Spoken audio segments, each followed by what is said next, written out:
the power steering fitting actually exploded. And I literally mean exploded. Out with the old, in with the new. I'm super stoked. We got it together.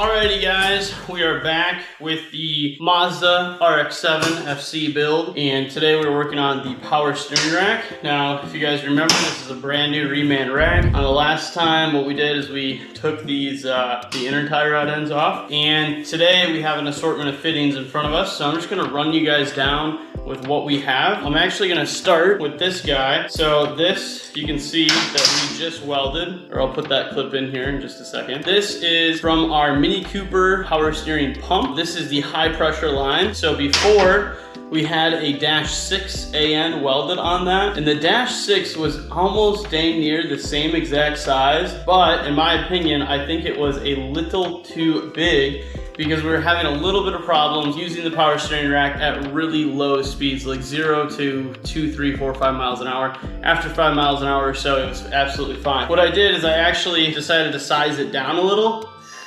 So I sized it down to a 4 AN, and then we needed to replace our line. So I ended up just buying a turbo drain line. This was 6 AN to 6 AN.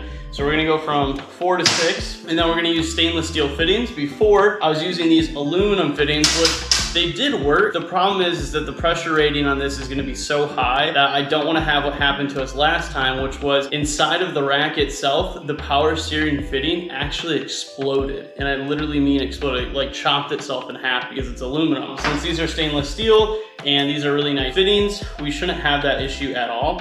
So that is the plan. So we're just gonna adapt this guy from our Mini Cooper power steering to our rack. And then this is kind of where it gets fun. So I found these fittings right here. Now these are M12 1.0, super rare fittings. I mean, they're extremely hard to find, but they thread in like butter. That means that we found the correct fitting. So that's what we're gonna do right now is we're gonna install these fittings. We have 4 of them. 1, 2, 3, 4. We have 1, 2, 3, 4 right here. And then we have these guys. These are stainless steel -3 AM fittings. We have 2 90s. So we're gonna pop a 90 right here, probably angled out like so. And then we're gonna pop a 90 right here, angled out like this. And then we're gonna run it to there. Now it does matter which one runs to which. So we're gonna look at our old rack to make sure that we're doing that correctly. Other than that, we're good to go. We're gonna go ahead and tape up these threads that are gonna go into these guys.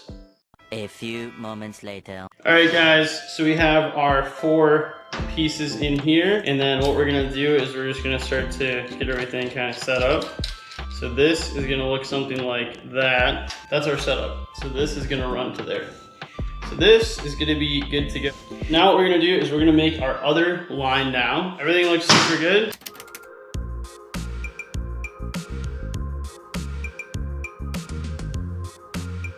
Alrighty guys, today is the day. What we're gonna be doing today is replacing the steering rack. The steering rack on our current car was in a really bad accident. Still kind of works, but one of the ears is broken off and it's definitely feeling a little bit sloppy. I think one of the seals might be a little bit blown. It doesn't leak any fluid, but it doesn't perform the best, and it's definitely loose. It's not as tight as a brand new one is. We got a new one. We got the lines made up already. Now it's time to jam it in the car.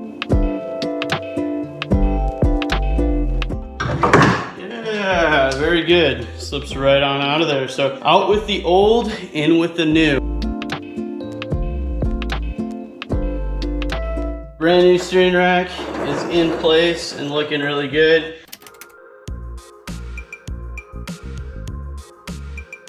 This is kind of like a break in our build. These are the Part Shop Max coilovers. These are from 2016. I just had a crash earlier this year where we replaced the left front. We're just gonna clean it up and then we're gonna replace these seals, and I'm gonna show you why.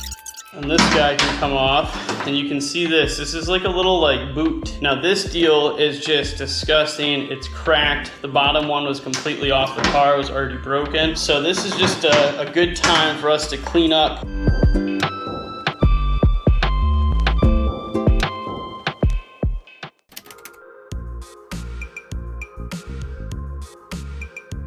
It's finally that time that putting the clutch on the engine, which is something that I've been waiting for like weeks now, a week and a half, but it feels like weeks. We're gonna do it. So we're gonna pull the motor off the stand, put the clutch on, we're gonna measure, see what our gap is, and we're gonna get that in spec, and then we're gonna mate our transmission to our engine, and we're gonna install it as a single package. That's the plan. Let's get it done.